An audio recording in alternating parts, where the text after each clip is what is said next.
This is the Detroit Sports Podcast Network. What's going on, Detroit sports fans? Welcome back to the Fan Reporter Show, made by fans for fans, powered by the Detroit Sports Podcast Network. I'm Nick. My co-host Andrew sitting right across from me is going to give us this week's topics. Today's show is an NBA draft preview, guys. We're going to be taking a look at a number of potential prospects that could be around when the Pistons pick at 15, develop our own big board, and give our predictions. So let's get into it.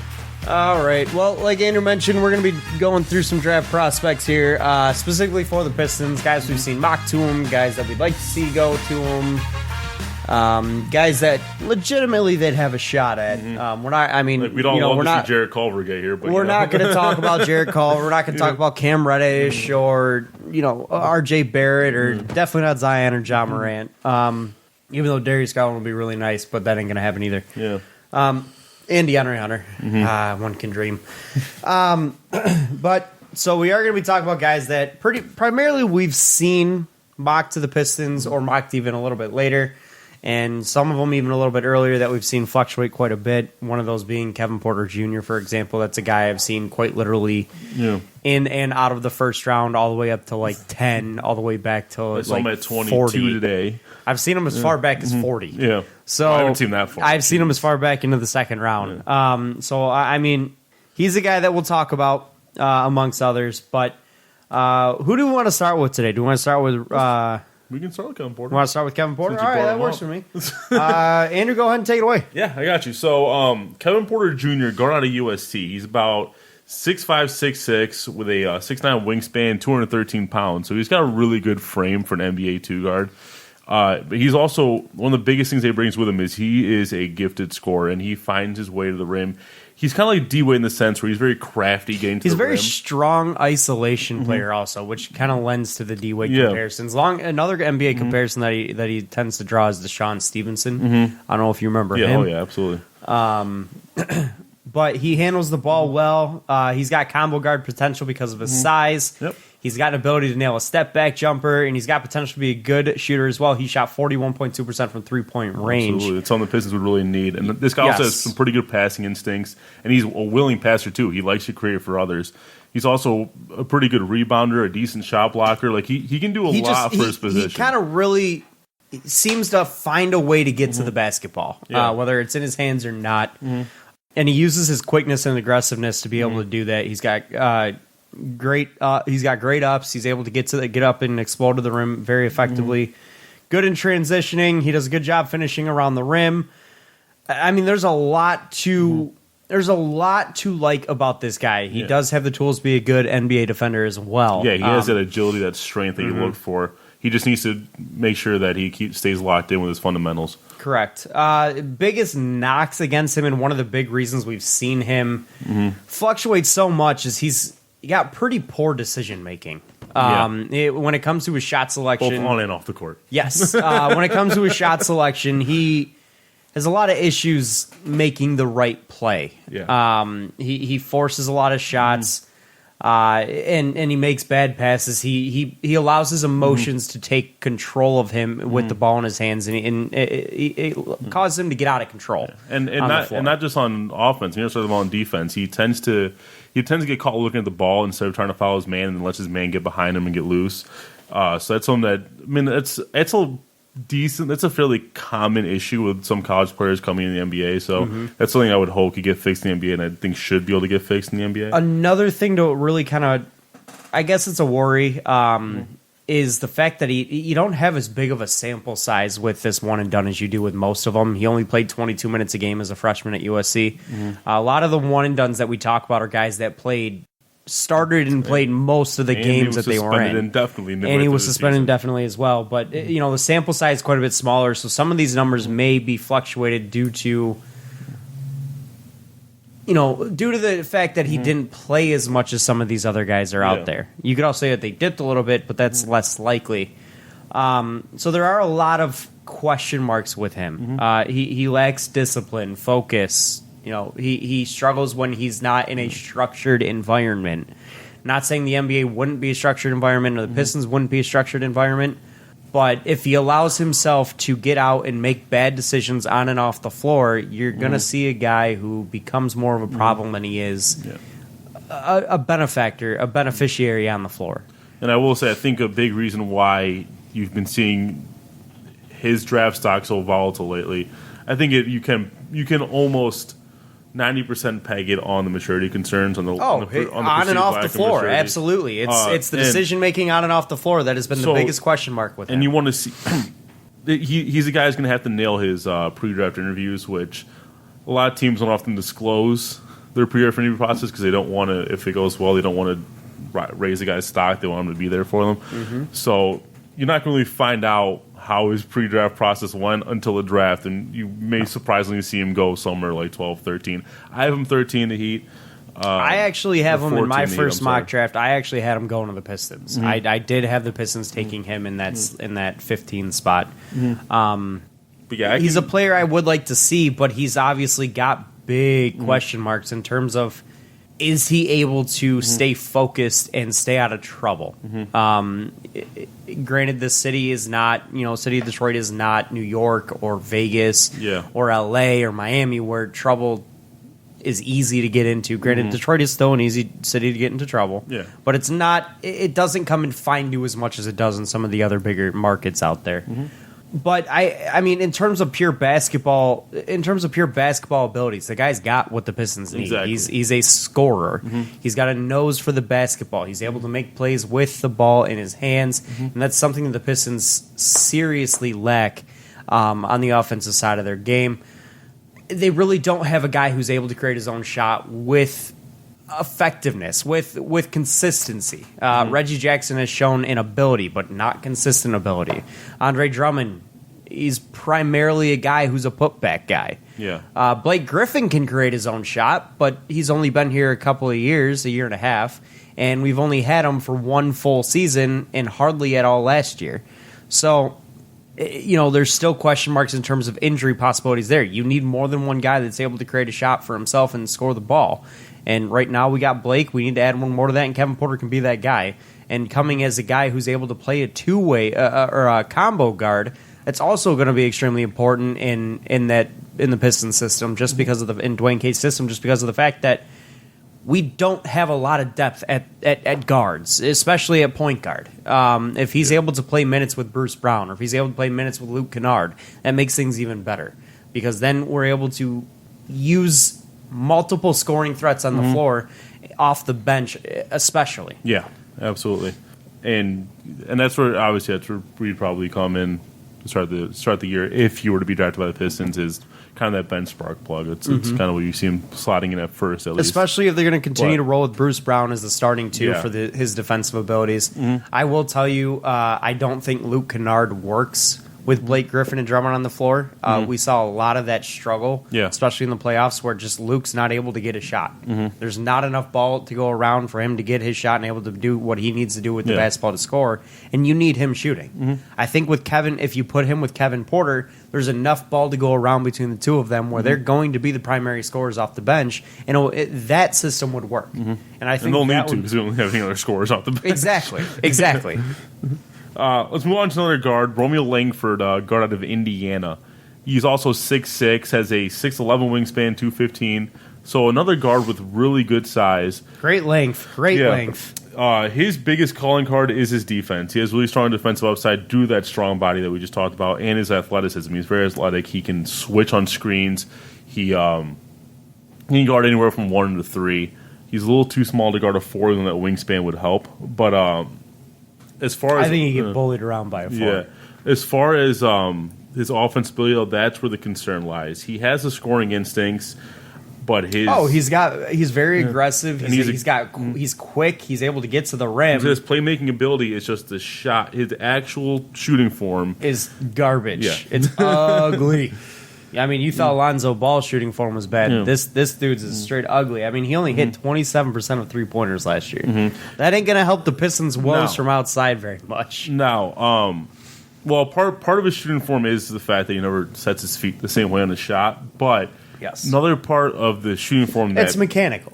But another part that people have harped on is his wrist flexion. Mm-hmm. But it came out that Romeo Langford had a hand injury throughout the season that he was playing through. So that could theoretically affect it, and as someone who would want to draft Romeo Langford, you would hope that's the case. Yes, but after going a whole season with doing something, it becomes a habit, and those habits are extremely difficult to break.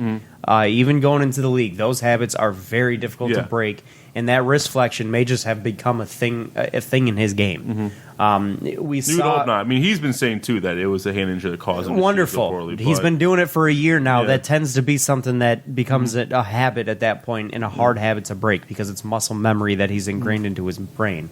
The high school reputation is kind of what's carried this kid. Yes, he was a fantastic defender in college with some ability to get to the rim, but his high school game was really what spoke for him and still continues to speak for him. He's got a big-time high school reputation and a ton of physical tools to work with there. But he's going to be a matchup nightmare for some of the smaller guards when he's on defense. And you question the fit a little bit with the Pistons because of the fact that you already have a defensive juggernaut at the guard position, especially the 2 guard in Bruce Brown. And if he's not going to bring you scoring off the bench or bring you scoring at all, then it doesn't really make sense to have him because then you're just looking at having a Bruce Brown, Stanley Johnson situation, which doesn't help this team at all. Now, Langford's at least a little better instinctually with the ball than Bruce Brown is. He is, yes. But the shot's just not there. You wonder if the mechanics are a reason or if it's just not there. I mean, it could go either way.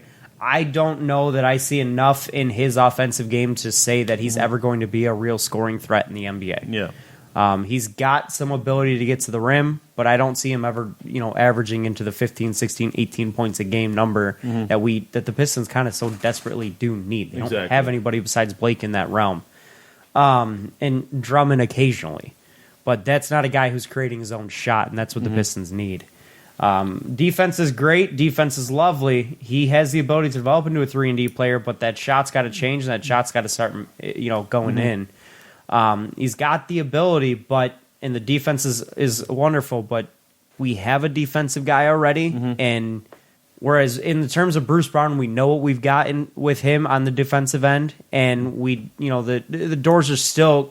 Yeah, Bruce Brown came in already made defender. Exactly, and that's what Romeo Langford will be, but we already have that guy, so do we need a guy that has a developing offensive game to go with an already developed defensive game that which is exactly what we have. So I don't necessarily like the fit as much with Romeo Langford because it's a position and a style of player that this team already has.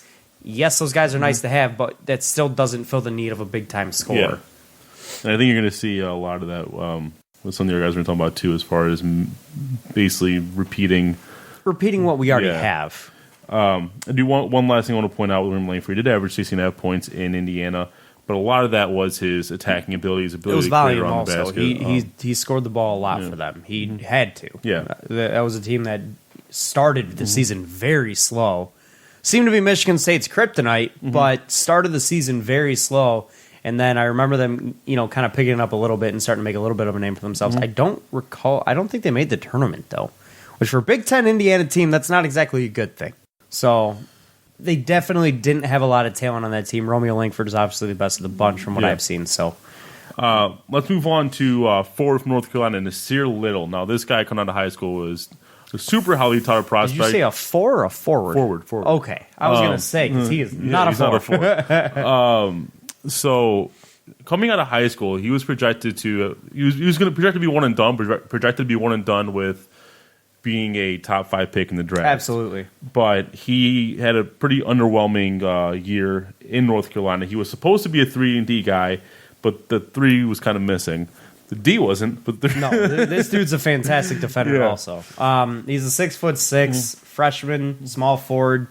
Weighed in around, I want to say the 225 mark. 7'1" wingspan. As far as body type, he's the best guy that we're going to talk about. Oh, absolutely, and he's extremely athletic. Yeah, he's a guy. He's a very explosive finisher with a big time, quick first step. I love I love the comparison that this profile gives him. One of my low key.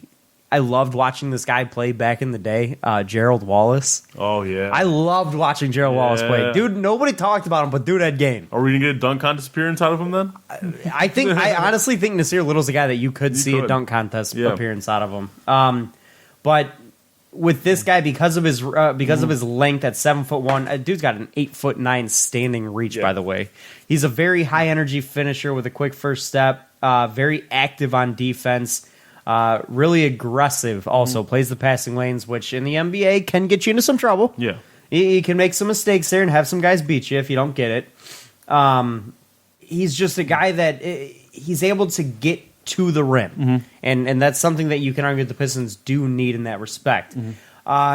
The shot not falling from outside is a big question mark. Granted, it was falling in high school, but not at UNC. So you wonder what the difference was there, if it was mechanical, if it was just game flow, if it was the fact that he wasn't the number one option at all times. It's peculiar because he wasn't bad from mid range. He shot well from the free throw line. So it suggests that he does have that three. On defense are guys you look at for that. Yeah. When it comes to creating offense off the bounce, a portion of your game because I was going to say his passing is basketball IQ is what I would say, and his awareness is what I would say is something that stands out. But I mean, there's a lot of things this guy does. He gets by his opponents using his fakes and. Despite lacking an explosive first one step. of his only weaknesses is that it lacks explosiveness. It lacks explosiveness. There's a few of them, and I'll get into them in a second, but he's got solid defensive instincts. He moves out the ball, gets open off screens. I mean, the guy does a lot on the offensive end of the floor as well as the defensive end because he can guard both positions, guard positions. He is a little bit slimmer. But he does have a wide body frame in terms of his upper body, so you probably can ask him to add a little bit of weight on. Most point guards of that size are slimmer. But he also doesn't always exhibit a takeover mentality. He's not exactly a guy who's going to just take over a game for you. He doesn't have that snake, that venom alpha dog mentality that some of the bigger prospects like Zion would have, or John Morant, or even a Carson Edwards. We've seen him take over games. If he had that venom, I think he could add enough to his game to catapult himself to a 100% agree. In this draft. He also does lack an explosive first step, like you mentioned, but there is a lot to like about this kid's game. And for a team that needs a weapon off the bench at the guard position, I think this guy would be a great fit for the Pistons as well. So absolutely. I would love to see him come here to Detroit. Yeah. And also, fun fact, cousin of Shea Gilgeous-Alexander, drafted by the Clippers last year with the Pistons pick. So that's what we wanted that pick for, was this guy. We realized delay. We pulled it. Who are the two teams that like they agreed to a trade and then like 20 minutes later the trade ended because they had the wrong guy, like they had the same name, but it was the wrong guy. I know exactly what you're talking about. I can't remember who it is though. That's the situation that happened here. That's why we traded our pick last year, and we're willing to because we realized that we had the wrong Alexander. We wanted Nickeil Alexander-Walker, not Shea Gilgeous-Alexander. That's what the situation was. Okay. And then we got Blake Griffin in return. Oh, man. All right, let's talk about Tyler Hero, a guy that has been he has been rising, skyrocketing up draft boards. I saw 3 different mocks just today that had him going to the Pistons. And it's about as high as I've seen him. I mean, this was a guy who started in mock drafts in pretty much the second round. Yeah. And then lately, between the combine, between workouts, dude's just been flying up draft boards. I've even seen him go a little bit ahead of the Pistons in some mock drafts. I think the highest I've seen him was 10 or 12, one of the two. He's a 6'6" shooting guard. He's a little bit slimmer at 195. So you'd like to see him add some weight there. Played at Kentucky. Short arms. Short arms, yes. 6'3" and a doesn't have excellent size. Yeah. 6'5" with a 6'4.5" wingspan and a 12% body fat. I don't know what that matters, but it's not like it's DK Metcalf. Yeah.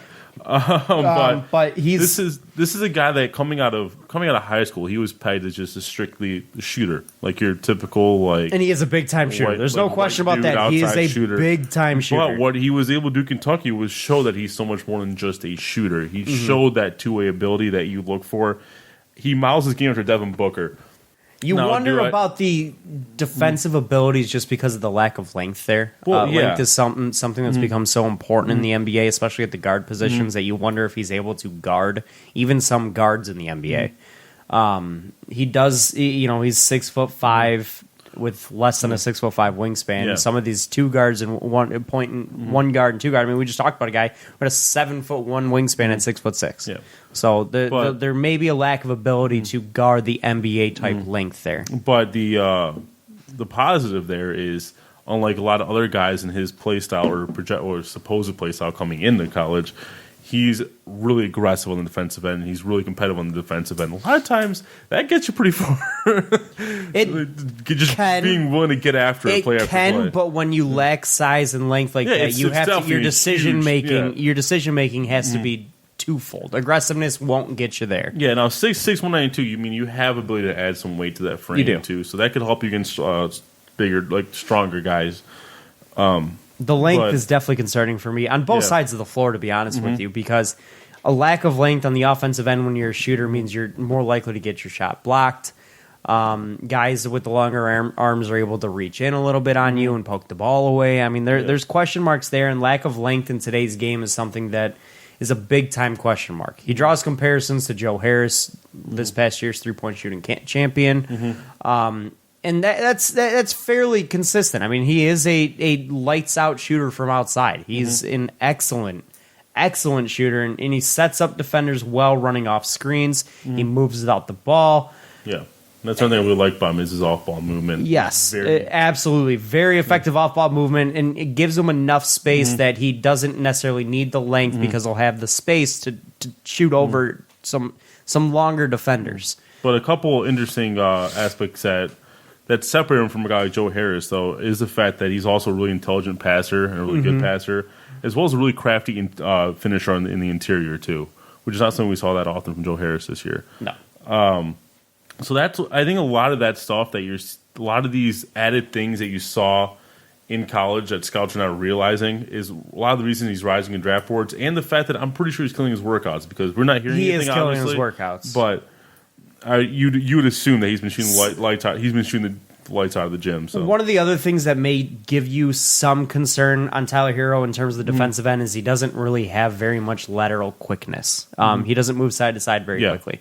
So some of the quicker guards may be able to get around him quite easily, especially with the lack of length. Again, his defensive plus is aggressiveness. It's not necessarily his measurables. But anything else out of Tyler Hero? Again, this is a guy that, because of his offensive game, because of his shooting ability, the willingness to move off the ball, he is someone that you can look at as a rotational guy for the Pistons. I love Tyler Hero, but I wonder about the fit, because then what do we do with Luke Kennard? Because they're very similar in a lot of respects in terms of shooting ability, size.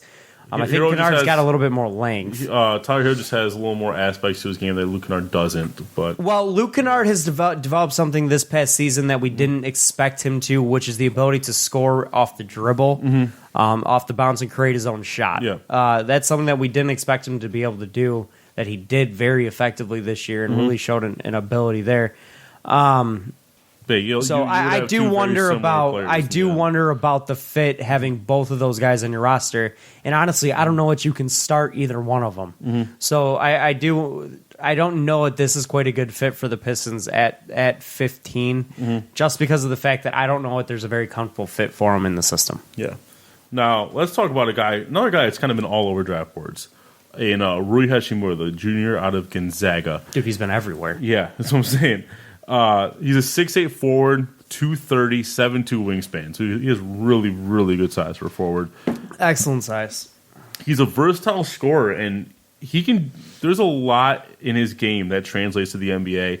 I mean, he has positional versatility both on offense and defense. He projects out like a Marcus Morris type of player. But the issue... I've got a comparison here of Antoine Jameson. Yeah. I could see that, honestly. I do too. I haven't even thought about Antoine Jameson. That's a really good comparison, just because of the skill set and the length there. Yeah. So he's a natural 3. He can play small ball 4 for sure. And the big knock against him, though, is the fact that his pace of play that it did somewhat work at Gonzaga, it may be too slow for today's NBA. It doesn't, and he's gonna need to especially adapt. for like the kind of player you would think he is looking at his body type. Yeah. He doesn't have the high tempo pace of play. He's able to stretch the floor very well. He's got an excellent mid range jump shot, and A lot of things he can do very well. and he continues to add range and consistency. So you can definitely think that within his second year in the NBA, that he's got a very effective and consistent outside shot. That you can really rely on. So he stretches the floor very well. He's a very strong competitor, above average athlete. However, the lack of the ability to run the floor at a high tempo makes you wonder if there's certain situations where the opposing team can straight up just play him off the court. And it's not just running the floor. He takes a lot longer than most players to read the floor, to read the court. That's why he's not that good of a passer. Right. Because by the time he reads the defense and figures out what pass to make, it's already too late to make that pass. So that's and a lot the reason that it could be worse from the Pistons is it also makes him a liability in the pick and roll because he gets caught in no man's land because he kind of doesn't at least until he's able to develop a really truly consistent outside shot where he can be an off ball wing guy in the pick and roll. I wonder if a guy like this, even though he's got such good abilities and can be, I don't want to say he's got the ability to be dominant on the floor because I don't quite think he has that ability, but you wonder if, the opposing team can throw out a lineup that just straight plays him off the floor because he doesn't have that quickness. He doesn't have that ability to run the floor or play up tempo. And then they play a small ball lineup on you that is stupid quick and fast all over. You wonder if you have to sit him down at that point. I mean, there's a few guys in the league that you love to have on the floor at all times, but you just can't because the opposing team just plays a lineup that plays them off the floor. You can't argue putting him in there, even though you would love to have him there. And I wonder if this is a situation with Rui Hachimura where that same scenario would happen. And that's one of the big reasons we've seen him go as high as in the top 10, even top 8, all the way down into the 20s. I mean, this guy's been all over draft boards for this reason, because you wonder about the ability to play him in certain situations in ball games. When you got a guy that you can't play in almost every situation, you wonder if he's worth that high of a pick. Yeah. Another thing I will say is as far as the shooting is concerned, yes, he didn't take many threes in college. The threes he did take, he's got the ability. Yeah, though. he took 36 3-point attempts in college. He made 41.7% of them. I mean, this says it right here. He's an excellent mid-range jump shooter and continues to add range and consistency. He's continuing to add that outside shot to his game. Many scouts project that he will. That's why I said by year 2, I think the guy's going to be a consistent 3-point shooter, at least making 35% of them. But the thing here is there's no question here, though, that if he can develop that, he can be a mismatch player. The length alone gives you that ability. So you just hope that he extends out sooner rather than later. But already he can provide some mismatch with his ability to cut and drive the lane and stuff. If this dude had a little bit more athleticism, like a little bit more athleticism and quicker between the ears, he'd be a top 5 pick in this draft. There's no question about it. Because of the fact that, because of the tools that he has, mixed with his size and his length and his ability to finish around the rim as well as shoot the ball, no question would he be a top 5 pick if he had a little bit more athleticism and quicker decision making. Yeah, he'd be almost your perfect prospect. Yeah. Talk about a guy with who could have really shot up draft boards with athleticism. Last guy we're going to talk about here, Cameron Johnson, forward out of North Carolina. He is almost inarguably older. Yeah, he's older, but he's almost inarguably the best 3-point shooter in this draft. 45.7% from 3 on 210 attempts this season. Guy's a knockdown shooter. Dude has straight up limitless range. Yeah, and you want him to shoot a 35, 40 footer? Done. Yep. He's got it. And he's got length. I mean, 6'8", 6'9", with a 6'10" wingspan. He's a little skinny at 205 for that size. But, absolutely.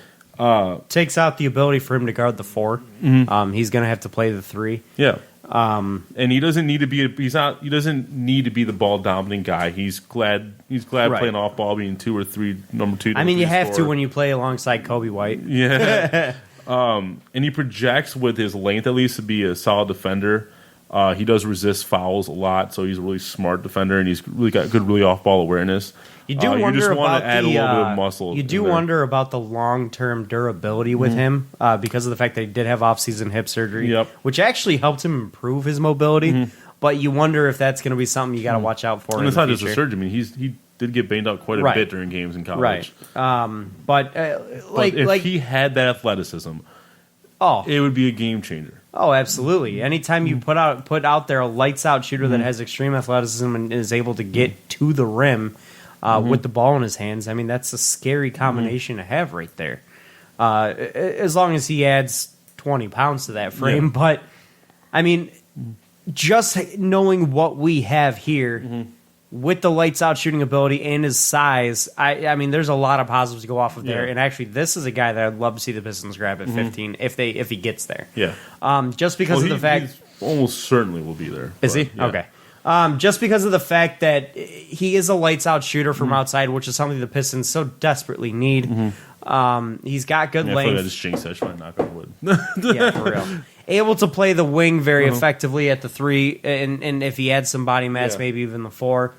The age is a big concern, obviously. I mean, a 23-year-old going into the draft, that's old. Yeah. That's old for a draft prospect because he was a redshirt senior this year, not just a senior, but a redshirt senior. But that tells you that he's got a lot of experience playing in big-time situations and big-time environments at North Carolina. I just wish he had that big-time athleticism to go with it, but I'll take I'll take the package that we get with him in terms of the lights-out shooter. He'd be a top 10 pick. Oh, absolutely. If he had that athleticism we're talking about. Like I'm stopping just short of calling him a stiff. He's not quite a stiff, but he's just kind of slow. Is what I'm saying. He's just kind of slow. Which again, but this is a situation where you wonder if there's going to be situations where you can't play him because of that. Yeah. Guys who lack athleticism tend to struggle against smaller ball lineups. You wonder, and it is a big question mark. But there is a lot to like about this guy. Yeah. All right. So those were 7 guys that we went through. So what I want to do next is, and unless do you have any other prospects you think will be available that we didn't talk about that you think would be relevant to the Pistons? Well, I mean, the only other guy I've heard is only other guy I've seen mocked to the Pistons that we didn't cover is, but I've only seen him one time, and that was like a couple weeks ago, was Matisse Thybulle, the guard out of Washington. Yeah, he's way back. Super defensive stud. I don't see there being a possibility that he goes there. Guys that you could have argued before until recently that could have been in that 10 to 15 range or 10 to 20 range, where guys like Brandon Clark and PJ Washington, but they themselves have skyrocketed into the top 10. I mean, I've seen Bull be named as a guy that the Pistons could look at. I don't think I'd like it. I don't know that I like it either, because then what do you do with Don Maker? You create a logjam with the same player there. There's a lot of risk involved. And yeah, there is a lot of risk in terms of raw talent as well as injury. I would love Carson Edwards, just not at 15. If we could trade back. If we trade back to I wouldn't even say second round. No. I'm saying if we trade back up from the second round, if we do that. I honestly. Yeah, I can see that. Kind of like what we did with Kyrie Thomas, how we trade up and grabbed him. Right. Well, they were both second-round picks. Yeah, no, but we trade up in the second round to grab him. But we trade up. I would argue maybe even trading back in the first from 15 to maybe early 20s and grabbing an extra first-round pick, because moving back 10 spots will get you that. Maybe with the Celtics, take 22. Maybe not in the same draft unless you're trading with the Celtics or Hawks. Right. I actually think the Celtics could be a team that could be an option, maybe getting both 20 and 22 for 15. I don't know if that's a possibility, but I think it's a lot for the Celtics to go to move up 5 spots, so 2 first-round picks. It is, but if there's a guy that they really like there, you never know. But you could argue if you could argue something like if PJ Washington were to fall as a 15, that the Celtics could be antsy to move up. The Celtics would probably be antsy to move up to grab him. But if PJ Washington fell us at 15, I would just say take him. Yeah, but then again, Celtics have a pick before us, so you would think they'd just grab him then if they wanted him that bad. Yeah. But so then probably not the Celtics. Maybe the Hawks. Yeah. Do the Hawks have a pick later on in the first? Oh yeah, because they made the trade. Yeah, they're the 17th, I believe. Yeah. All right. So what I want to do next, though, I want to try to create a big board for the Pistons. So we got 6 guys that we talked about. So I want to rank these 6 guys, and then after make our prediction. 7 guys. What? 7. Oh, did I say 6? I'm sorry. 7 guys. And then after that, make our prediction who we think will wind up with the draft, and then who our ideal pick is, which will probably be our one guy on our big board.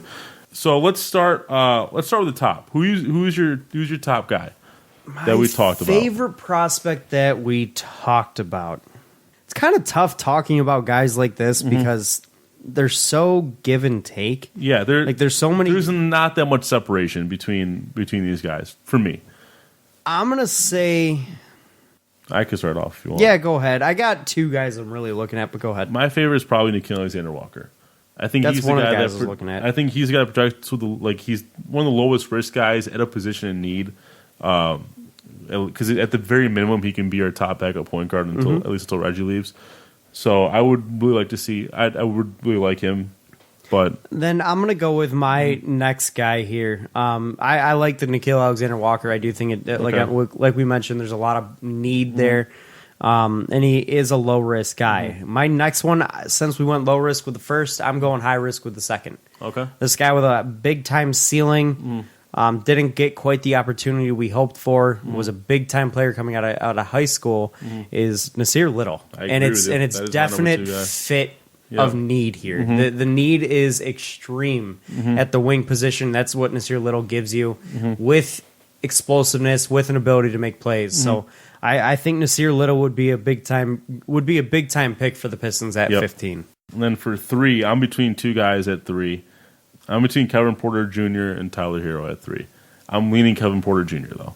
I'm going to lean Kevin Porter Jr. just because of fit alone. Again, that fills a team need versus Tyler Hero would be a guy that, while maybe a better player and probably is a better player, however, doesn't quite fit a need for the Pistons and honestly almost makes a logjam in a similar archetype player that is Luke Kennard. So I'll lean Kevin Porter Jr. as well. Would you put Hero at 4 or is there someone you put above him?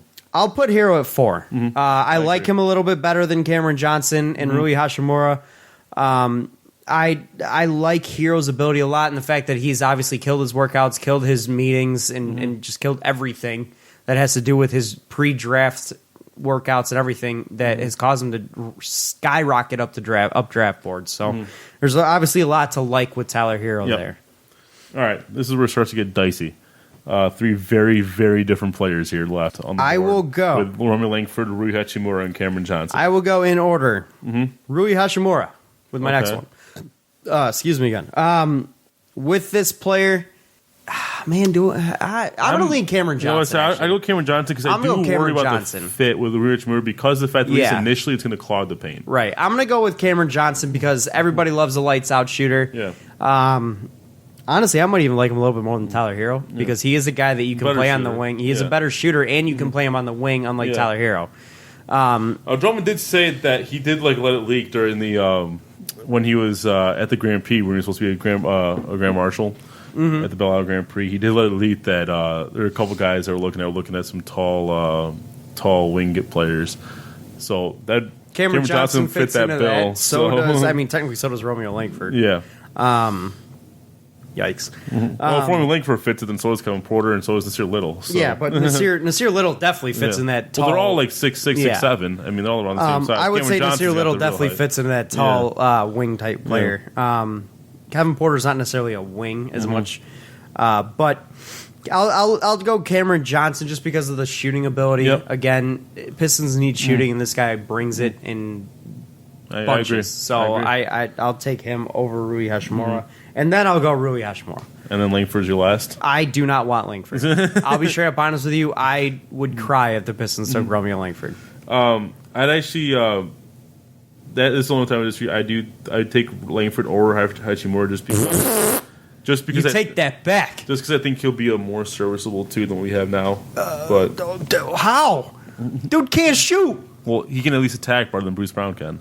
So? Dude can't shoot. What are we going to shoot 12% from 3 nothing again? against Bruce Brown. I loved his defense this year. I actually loved it. I'll pass on Romeo Langford. We have that guy already. With the possibility that thumb injury did really destroy his shot last year. It's unlikely. Most scouts are saying dude just can't shoot. Most people are saying dude just can't shoot. Like Romeo Langford, in my opinion, of the guys that are available there, he may be worst case scenario for me because I think he creates a logjam at the archetype player in terms of Bruce Brown. Like, kind of the same knocks against Tyler Hero, but Tyler Hero is like a way better player. He's also the highest average ADP on draft boards. I know, and it's, out of all and these it's guys. stupid. But again, this goes a lot to team need, though. Yeah. We have that type of player, much like we already have the Tyler Hero type player in Luke Kennard, but this is almost even worse because this doesn't provide the scoring opportunity that Tyler Hero does. It doesn't give you a spark plug. I off like the him more than bench. Tyler Hero. I said Langford's my second least. You like him more than Tyler? No, Hero? I like Tyler Hero more than Langford. Reason I like Rui Hashimura a little bit better is because of the fact that he can play the wing, and I'll take wing need over guard, in terms, especially the two guard, defensive two guard at that, because we have that exactly. I mean, it's close for me. Like I'm not like going to die on the hill over Roman Langford versus Rui Hashimura. It's really not even that close for me. I would far rather Rui Hashimura just because of the fact that he does a lot more better than Romeo Langford does. Romeo Langford does. Oh, as a player, I like Hashimura better. Yes. I just worry about the fit with the team. At least as close. And you don't worry about the fit with the team with a guy that at least would be filling the same role it's already taken? Well, at least he's a better defender Than Bruce Brown? than Hashimura. I'm talking about between the two guys. Right, but we already have that guy at his position. Why would we want two of them when we can't score as is?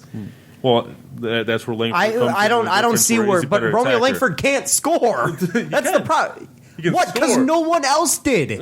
No one else could for Indiana. That's why they suck so bad, because they relied on Romeo frickin' Langford to be their top scorer. That's garbage. That's why they couldn't even make the tournament. All right, so Nickeil Alexander-Walker, I think, was both our number one on both the big boards. Is he your ideal pick come draft day, or are we putting Nickeil Alexander-Walker? If all these guys are available, are you sticking with the big board and saying, all right, take Nickeil Alexander-Walker? If we went home with either Nickeil Walker or Nasir Little, I'd be ecstatic. I'd be very happy if we got either one of those guys. I go back and forth just because I know the Pistons so desperately need a wing. I'd almost rather Nasir Little, but I just think Nickeil Walker Alexander or Alexander Walker, whatever it is, would just you could play him in a 2-guard set. You can, but I just think that Nickeil Alexander-Walker would just be a little bit better of a player right away and a little bit less risk. Yeah. That's why I have him a little bit higher on a big board. But with Nasir Little, I think he fits the team need a little bit more because number one team need, in my opinion, is wing. Which is the shades of Santa Johnson just keep giving me nightmares. No, I know. I know. Don't get me wrong. Yeah, but no, I agree with you. I agree with you 100%. Okay, so that was our Pistons draft preview. Again, we are active on Twitter, so if you guys want to talk draft from now till next Thursday. And if there's any prospects that you guys think we missed, or if you guys want us to break anybody else down, I mean, I know the name Bol Bol's been thrown out around a ton. I just don't even want to think about it. I don't like the idea of Bol Bol coming to Detroit because I think it's exactly the type of player that Thon Maker is. I mean, literally the comparisons that Bol Bol draws are everything you wanted Thon Maker to be.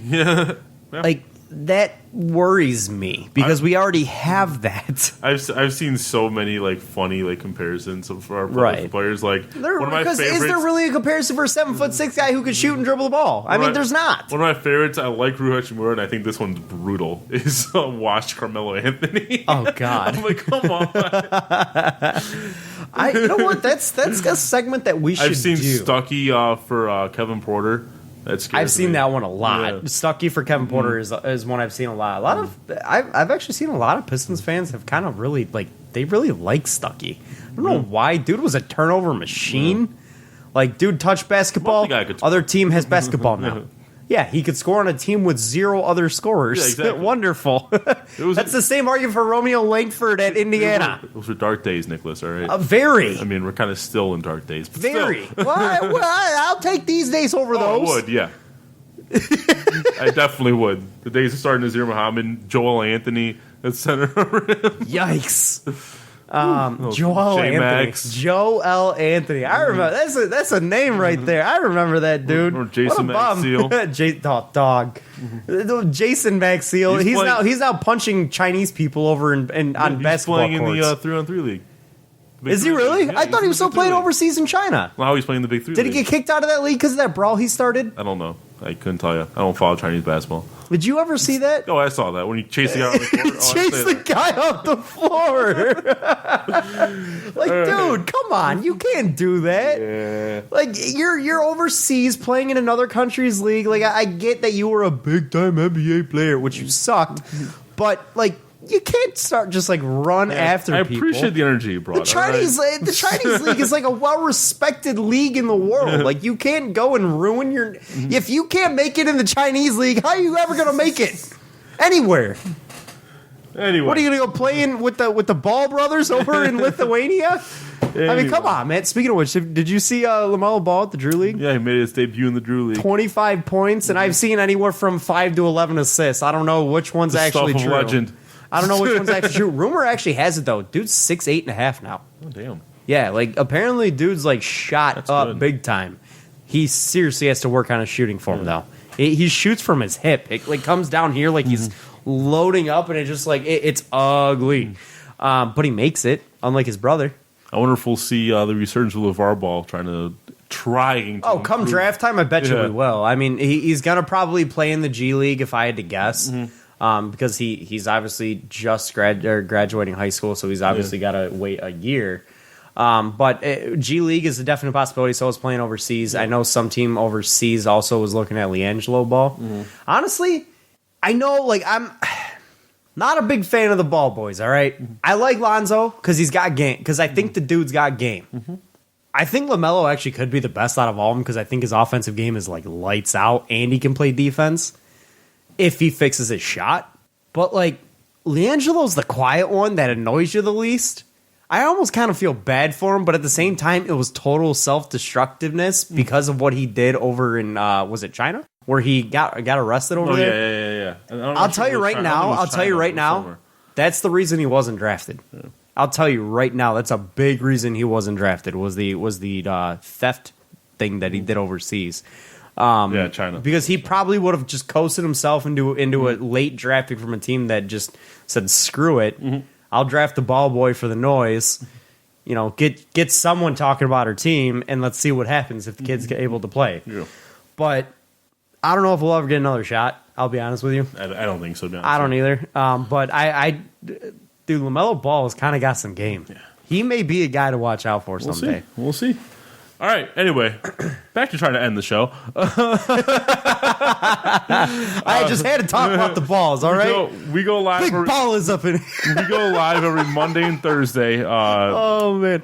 Okay, let me ask you this. One more question. One more.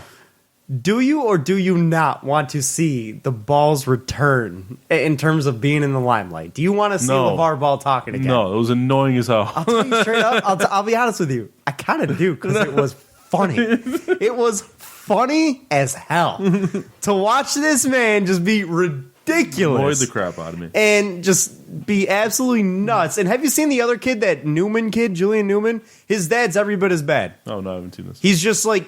He's like first off, the kid's like 5'4", but he's a straight up baller. He's tiny, but he's a straight up baller. I think LaMelo, his school played LaMelo's school, and LaMelo's school just straight up dropped them. But his dad is like equally as bad. Plus, he coaches his team, and he's nuts. But he'll like leave practice to go sell his like family's merch, and. He straight up trashes the Vols. Like, big baller brand, more like big bullshit brand. Dude, it's hilarious. And I'll be honest with you, though. They literally, to me, straight up look like budget baller brand is what this Newman family is the budget baller brand, which I find hilarious.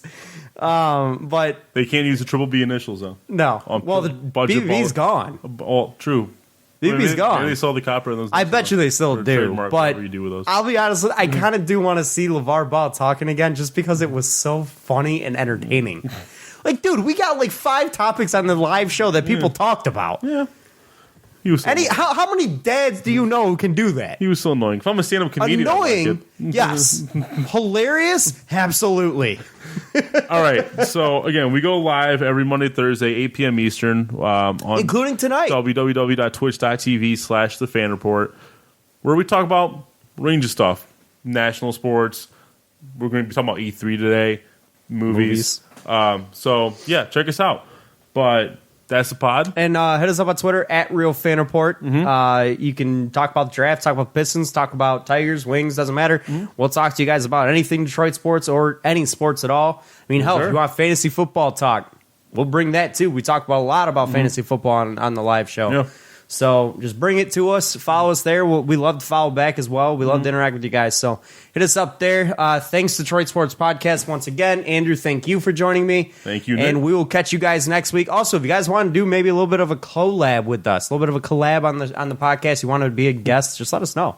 We're always welcome. We're always to you fellow podcasters always out there. open. What? To you fellow podcasters out there. Yeah, always open and welcoming. Welcoming with open arms. I guess that's what it's. Yeah. But anyways, guys, thank you again. We'll catch you guys next week. Have a good one. Peace. Peace.